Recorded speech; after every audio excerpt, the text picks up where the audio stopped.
Chapitre 14. Les ordres de Régulus. Partie 1. En arrivant dans sa propre cheminée, Régulus se retrouva face à sa mère. Malgré l'heure tardive, elle était encore éveillée et buvait une tasse d'infusion fumante, accoudée sur la table en bois. « Maman, tu ne dors pas ?» s'étonna Régulus en sortant de la cheminée. Walburga haussa les épaules. « J'ai du mal à trouver le sommeil ces temps-ci, et puis, je m'inquiétais de te savoir à l'extérieur. Ce n'est pas prudent. Où étais-tu ?»« Oh, je suis allé rendre visite au professeur Slughorn. Je me suis servi d'un porte au loin. D'après le ministère, c'est encore le moyen le plus sûr. » Walburga hocha la tête. « Qu'as-tu décidé ?»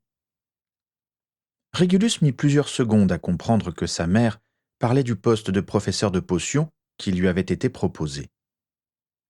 Ses préoccupations étaient désormais à des années-lumière de cette perspective. Dans un premier temps, Régulus hésita à lui raconter la vérité. Sa mère était très pâle et maigre comme un clou.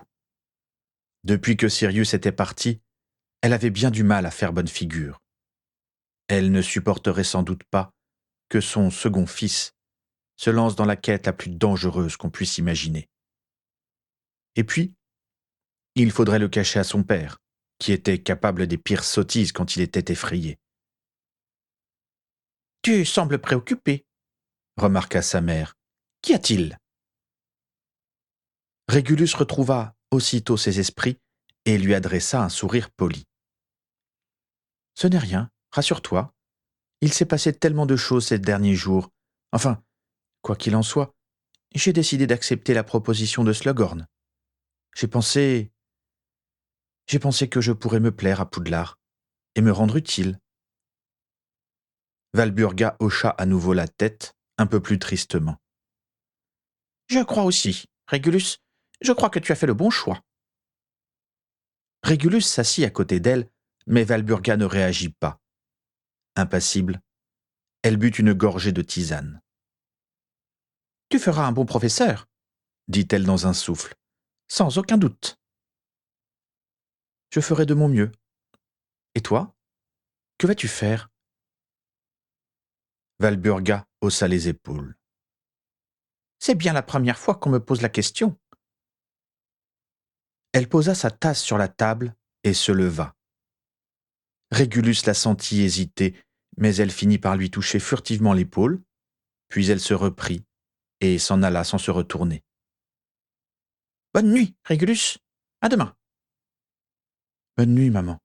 Dors bien. » À l'instant même où le bruit de ses pas s'évanouissait dans les escaliers, le cœur de Régulus se mit à battre la chamade. Il fallait agir cette nuit. Cette évidence venait de le frapper. Régulus ignorait si Voldemort comptait laisser indéfiniment le médaillon là où il se trouvait, mais s'il apprenait que Créature avait survécu, il s'empresserait de l'emporter ailleurs. Chaque jour, chaque seconde qui passait, augmentait donc le risque que Voldemort le change d'emplacement, ce qui impliquait probablement de perdre sa trace à tout jamais. C'était maintenant que Régulus avait le plus de chances de s'en emparer, et cette chance ne ferait que s'amoindrir avec le temps. C'était par là qu'il fallait commencer, et le plus vite possible. Il aurait aimé que quelque chose, n'importe quoi, puisse retarder cette échéance, qu'il lui faille attendre de disposer d'une arme, de prévenir quelqu'un d'autre. Mais hélas, personne ne pouvait lui venir en aide. Coupé du monde depuis plusieurs jours, il ignorait si Vera se trouvait toujours chez elle, ou bien si elle avait déjà réussi à s'échapper. Se rendre sur la colline d'Émeraude n'était pas envisageable. Toutes les maisons étaient probablement étroitement surveillées. Le soir où il était allé chercher Vera pour soigner Créature, il avait agi sans réfléchir. Mais il ne pouvait pas se permettre de prendre ce risque une seconde fois, surtout maintenant qu'il était le seul à connaître l'emplacement de l'Horcrux. Car s'il était capturé ou tué, sa quête se terminerait avant même d'avoir commencé, et plus personne ne serait en mesure de dérober le médaillon. La seule personne en qui Régulus pouvait avoir réellement confiance était le professeur Dumbledore, mais il était impossible de le contacter avant la rentrée, dans plus d'1 mois et demi. De plus, le directeur ne ferait jamais confiance à un mange-mort, Régulus en était persuadé, à moins de récupérer un Horcrux afin de le lui livrer. Alors, peut-être consentirait-il à l'écouter. Et pour cela, Régulus n'avait besoin que d'une chose, l'aide de créatures. Et l'elfe était déjà à sa disposition, à quelques mètres de lui. Régulus pouvait même entendre l'elfe ronfler dans le réduit crasseux qui lui servait de chambre. Rien ne l'empêchait d'agir. Retarder son départ n'avait aucun sens. À cette pensée, Régulus était proprement terrifié. L'idée même de se rendre dans le lieu hostile que Créature lui avait décrit, et où son elfe avait failli perdre la vie, faisait flageoler ses jambes et bourdonner le silence.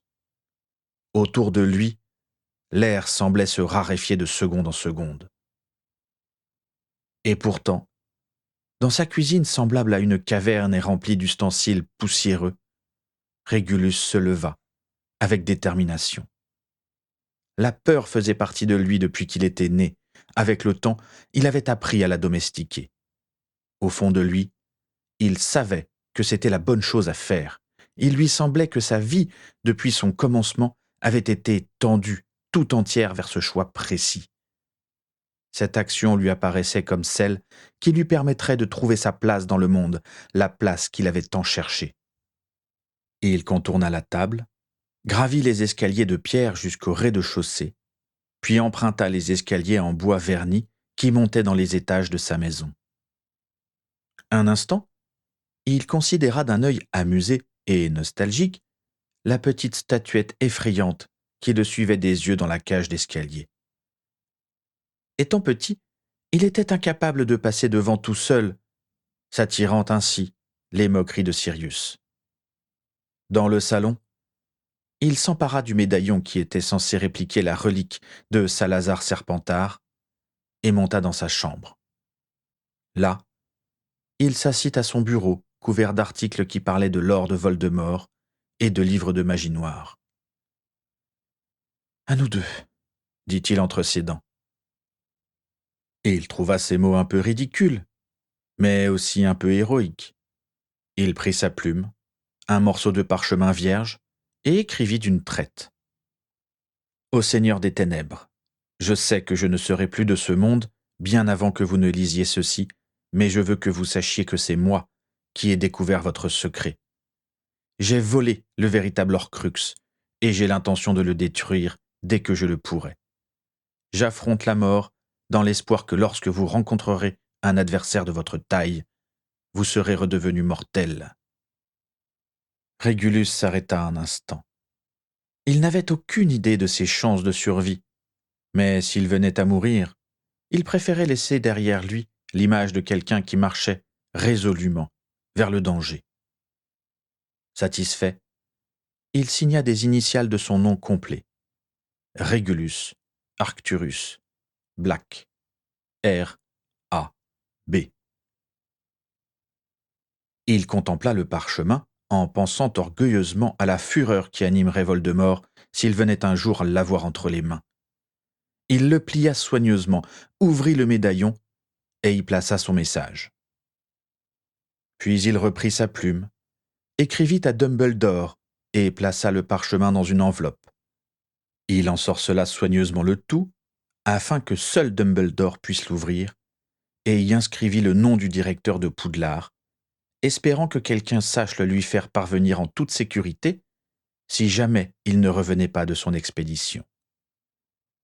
Ensuite, il prit un deuxième parchemin et écrivit quelques mots à ceux qu'il aimait, et laissa les articles que le professeur Slughorn lui avait donnés sur le bureau, espérant que Narcissa les trouve.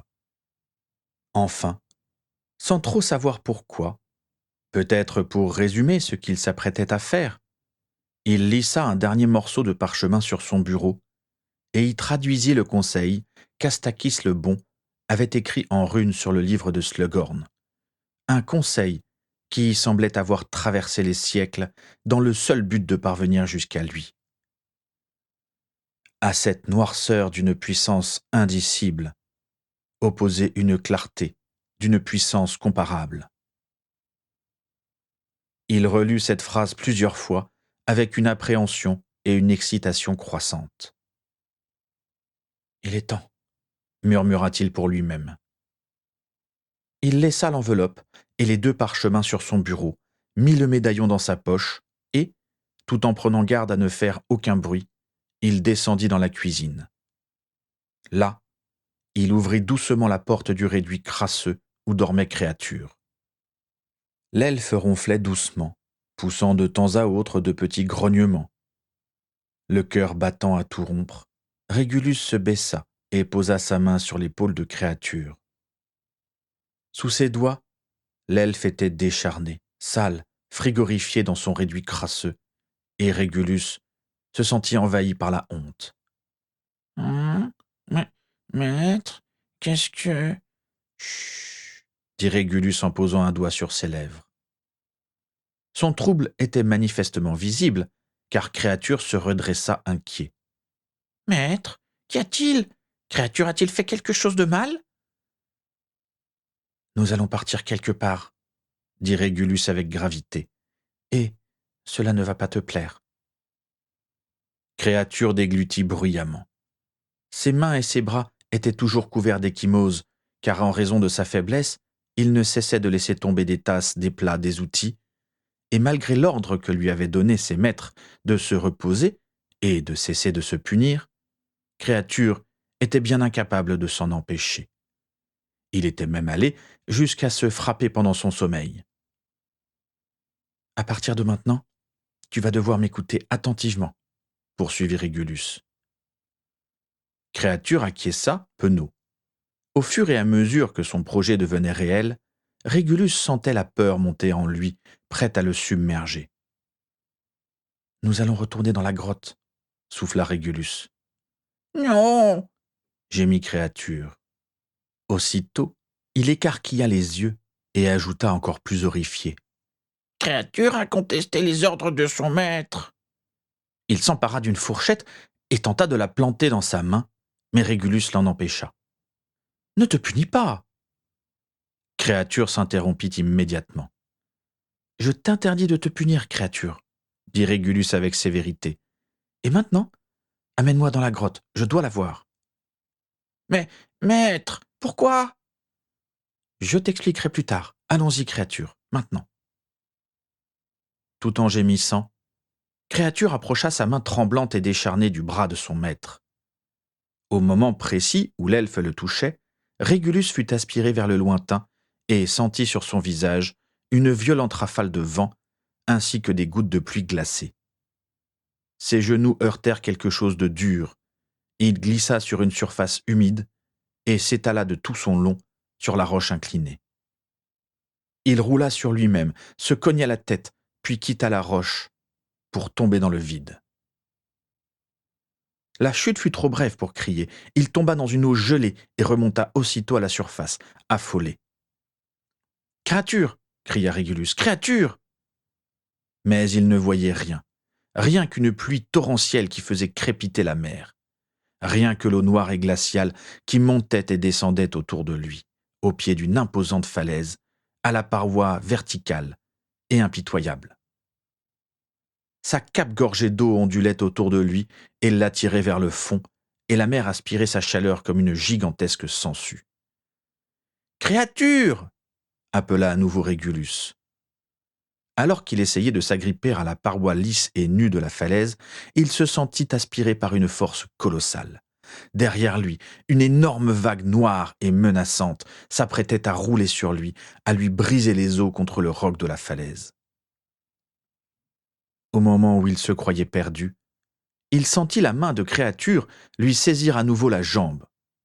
Ils transplanèrent de nouveau, et Régulus se retrouva quelques mètres plus haut, accroupi sur un rocher ensailli qui surplombait la mer déchaînée. Aussitôt, il s'agrippa fermement à la falaise et attira Créature près de lui. « Créature n'a pas pu transplaner jusqu'à la caverne, » couina l'elfe, cramponné au bras de Régulus. « Quelque chose a dévié la trajectoire de créature. » Oui, je m'en doutais, bredouilla Régulus. C'était bien ce qu'il craignait. La tâche aurait été trop aisée s'il leur avait suffi de transplaner à l'endroit précis où se trouvait le médaillon. Voldemort avait probablement mis en place des maléfices complexes pour en barrer l'accès à quiconque. Mais dans son mépris pour les elfes, il avait oublié que leur pouvoir magique était bien différent de ceux que possédaient les sorciers, et qu'ils avaient la capacité de transplaner n'importe où sans qu'aucun sortilège, si puissant soit-il, ne puisse les en empêcher. C'était grâce à cette faculté que Créature avait pu transplaner seul pour s'échapper de la caverne la première fois, pour revenir au square Grimmauld. Cependant, les maléfices mis en place par Voldemort autour de son Horcrux empêchaient Créature de transporter qui que ce soit avec lui. C'était donc la présence de Régulus qui avait été repoussée par les maléfices et qui avait dévié la trajectoire de Créature, ce qui signifiait qu'ils seraient incapables de transplaner ensemble pour sortir de la caverne, et qu'après avoir récupéré leur crux, il leur faudrait effectuer le chemin en sens inverse. Ou bien laisser Créature repartir seule. Régulus se recroquevilla contre la falaise, ruisselant, frigorifié. En tombant sur la roche, il s'était éraflé tout le côté gauche et ressentait une douleur cuisante monter le long de sa jambe, de ses côtes et de son coude.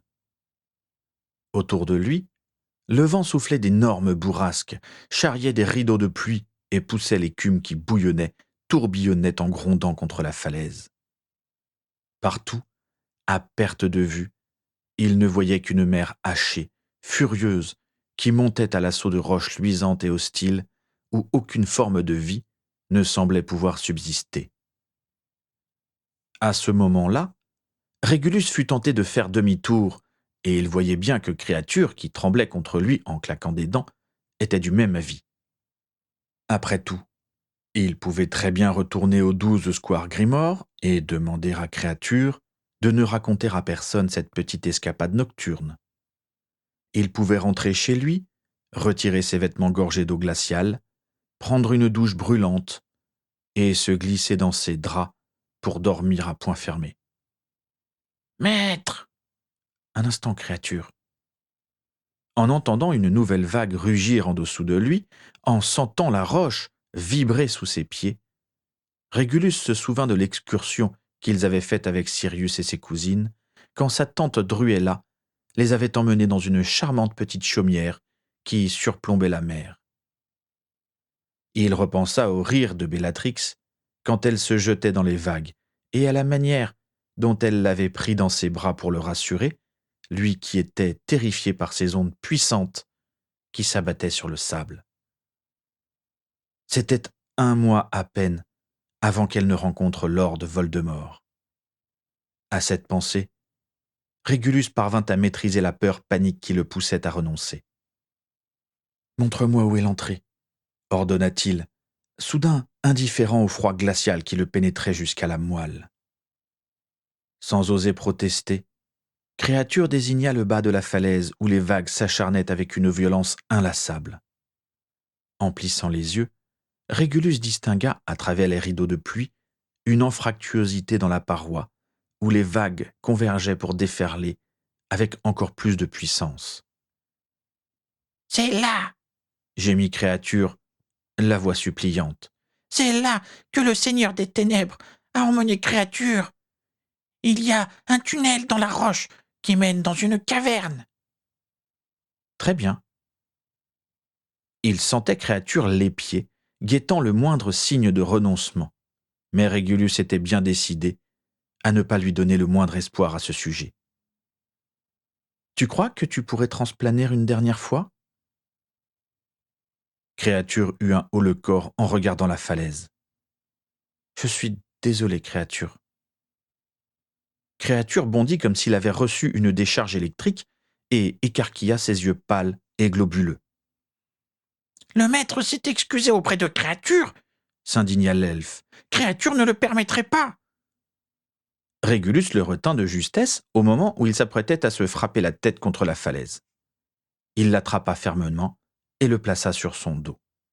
« Maintenant, ne bouge plus », dit Régulus avec autorité en tenant les bras de Créature autour de son cou. « À mon signal, tu nous feras transplaner juste devant l'entrée de la grotte. Prêt ?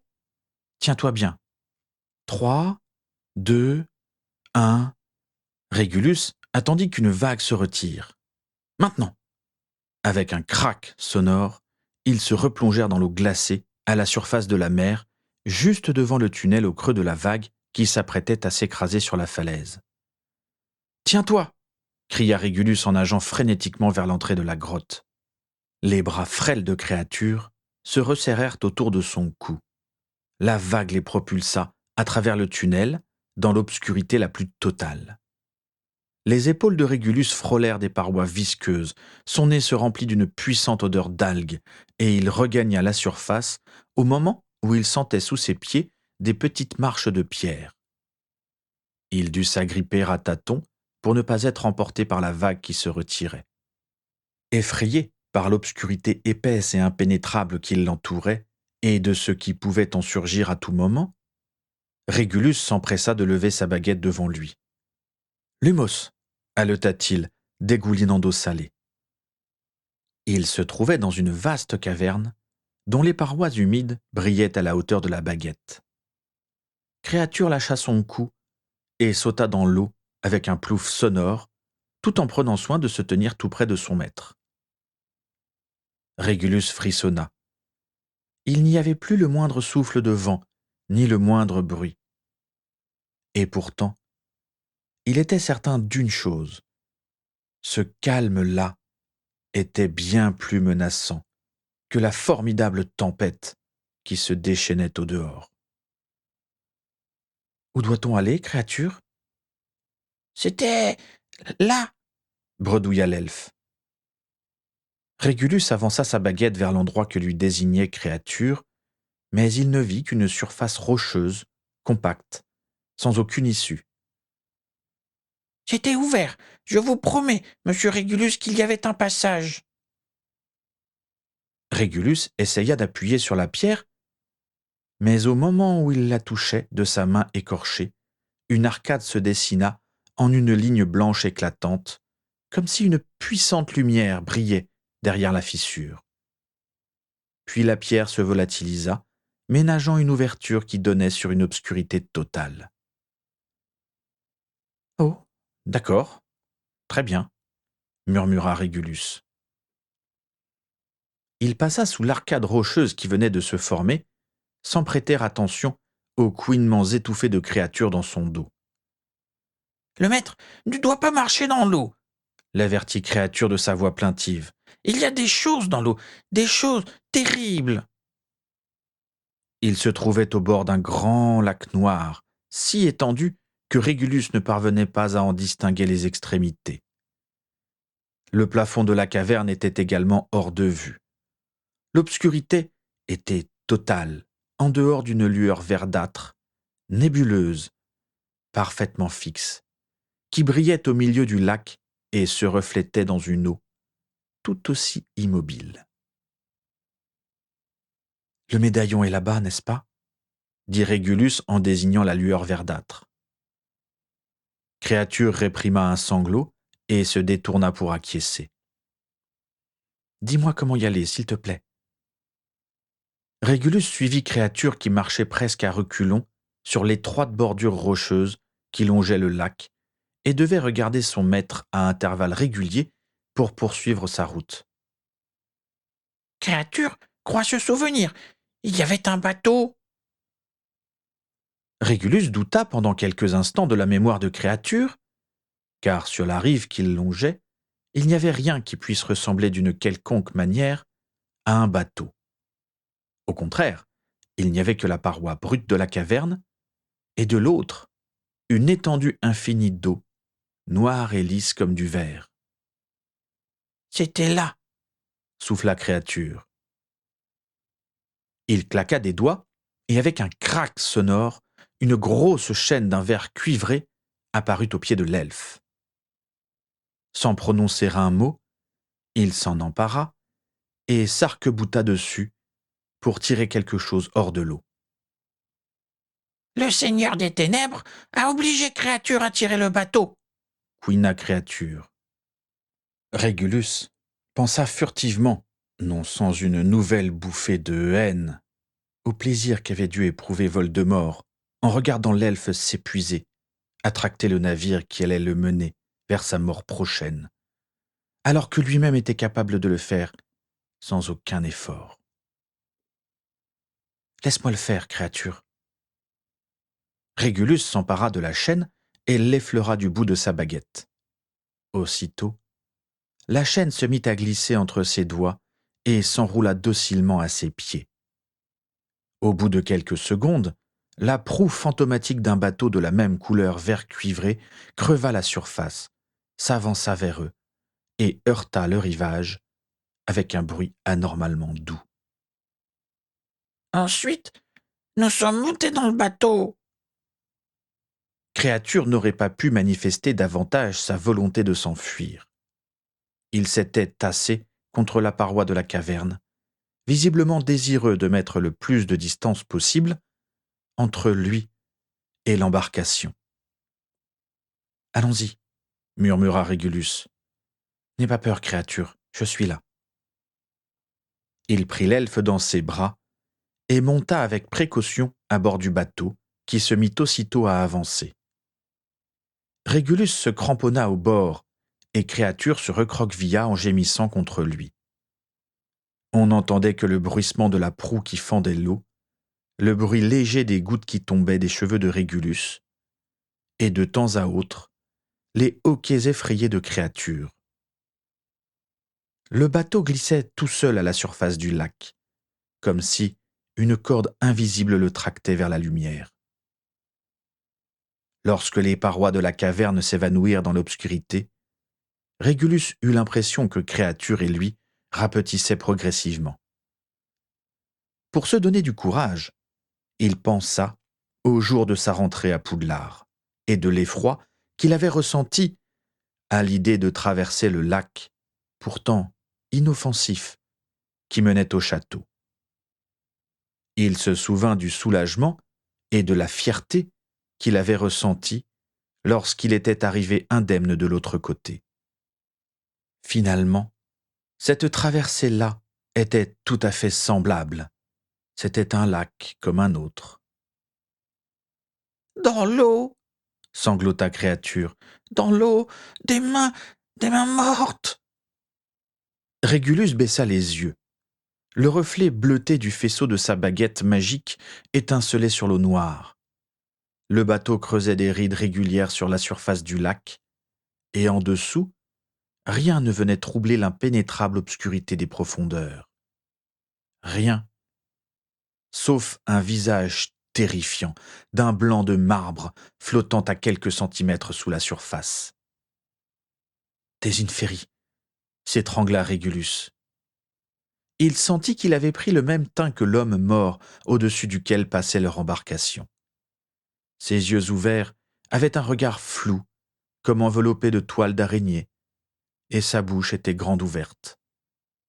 Il semblait être là depuis l'éternité, figé dans un dernier cri.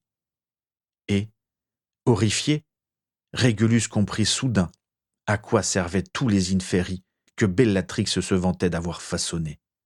« Ce sont eux qui ont voulu noyer Créature. » Geignit l'elfe. « Les mains sont sorties de l'eau. » Régulus posa sa main sur la tête chauve de Créature. La peau de l'elfe était sèche, ridée, et il tremblotait de peur. « Reste près de moi, Créature, » dit Régulus en regardant anxieusement autour de lui. Il ignorait s'il disait cela pour protéger l'elfe ou pour se rassurer lui-même. Sans doute un peu des deux. Il scruta avec attention la surface de l'eau qui, à son immense soulagement, était toujours lisse comme un miroir. « N'aie pas peur, » dit doucement Régulus en le serrant contre lui. « Créature n'a pas peur. » prétendit l'elfe en pleurnichant. « Créature est honorée d'être aux côtés de son maître Régulus. Et Régulus se surprit à sourire furtivement, au milieu de ce grand lac noir rempli de cadavres. Moi aussi, je suis content d'être avec toi, créature. Tu sais, quand j'y réfléchis bien, je n'aurais voulu personne d'autre que toi pour un jour comme celui-ci.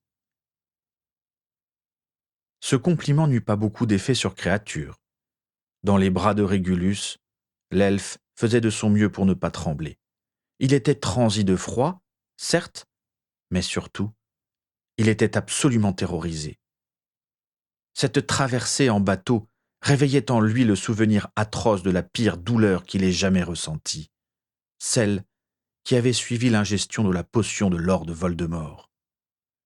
Ses entrailles se tordaient avec violence, comme si elles le suppliaient de s'enfuir, et lui faisaient déjà presque aussi mal que lorsqu'il avait bu cette potion infâme qu'il l'avait consumée de l'intérieur pendant plusieurs jours. En revenant sur ses pas, Créature croyait entendre à nouveau le rire cruel que Voldemort avait poussé quand il l'avait supplié d'arrêter, de le laisser repartir pour retrouver ses maîtres. Régulus voulait sûrement récupérer le médaillon. Créature ne voyait que cela. Même si cela devait contrarier Voldemort, c'était une relique de Salazar Serpentard, un objet d'une grande valeur pour la famille Black. Pour cela, Créature devrait donc boire la potion à nouveau, et il ne le supporterait pas, il en était persuadé, il était déjà si faible. La moindre gorgée le terrasserait, mais au moins, et cette seule pensée suffisait à le convaincre de continuer, il mourrait dans les bras de son maître adoré en l'ayant servi loyalement, jusqu'à la fin. Parcouru de petits spasmes, persuadé de marcher vers sa propre mort, Créature dut à nouveau se faire porter par Régulus pour sortir du bateau. Il se trouvait sur la petite île de roches lisses qui émergeait au centre du lac et que Créature ne connaissait que trop bien. La lueur verte provenait d'un bassin de pierre posé sur un piédestal. Régulus s'en approcha et Créature enfouit son visage dans ses mains. Dans quelques instants, Régulus lui ordonnerait de boire la potion. Cela ne faisait plus aucun doute. Et Créature devrait s'approcher du bassin rempli de cet horrible liquide vert émeraude qui produisait cette lueur phosphorescente. Et ce serait la dernière chose qu'il verrait distinctement, car il mourrait sans doute dans les minutes qui suivraient.